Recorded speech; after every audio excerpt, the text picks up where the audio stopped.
নিষিদ্ধ হওয়ায় এবারের নির্বাচনী প্রচারে তেমন একটা চোখে পড়ছে না পোস্টার, ব্যানার ও ফেস্টুন। এর প্রভাব পড়েছে নির্বাচন কেন্দ্রিক ছাপার কাজে। যদিও ব্যবসায়ী সংগঠনগুলো বলছে কর্পোরেট বাজার থাকায় বড় ধরনের সংকট তৈরি হয়নি, তবুও বদলে যাওয়া প্রচারের প্রভাব দেখা যায় শিল্প সংশ্লিষ্টদের মধ্যে। ফাহিম ইউসুফের রিপোর্ট।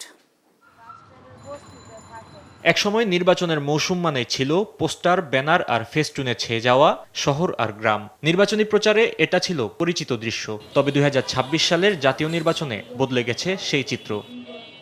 নির্বাচন কমিশনের সিদ্ধান্ত অনুযায়ী এবারের নির্বাচনে পোস্টার ও ব্যানার ব্যবহার নিষিদ্ধ করা হয়েছে। ফলে দৃশ্যত বদলে গেছে নির্বাচনী পরিবেশ। একই সঙ্গে এই সিদ্ধান্তের প্রভাব পড়েছে মুদ্রণ শিল্পের একটি বড় অংশে।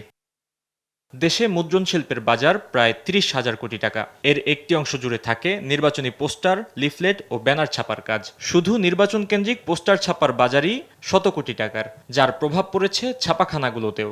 নির্বাচনের পোস্টারটা হচ্ছে না আর কি লিফলেট হচ্ছে আর কি সীমিত। যে কাজটা থাকে এখন বর্তমানে ওই কাজটা কম, প্রেশারটা একটু কম। আগে যেমন ওভারটাইম করতে হতো, এখন ওভারটাইম স্লো করতে হয়। সিজনে কাজের চাপ বেশি, তার জন্য রাত ৩টা পর্যন্ত কাজ করতে হয়। তবে শিল্পের সামগ্রিক চিত্র নিয়ে ভিন্ন মত মুদ্রণ ব্যবসায়ী সংগঠনের। তাদের দাবি, পোস্টারের তুলনায় কর্পোরেট প্রতিষ্ঠানের বাজার বেশি হওয়ায় তেমন প্রভাব পড়ছে না মুদ্রণ শিল্প সংশ্লিষ্ট বাজারে।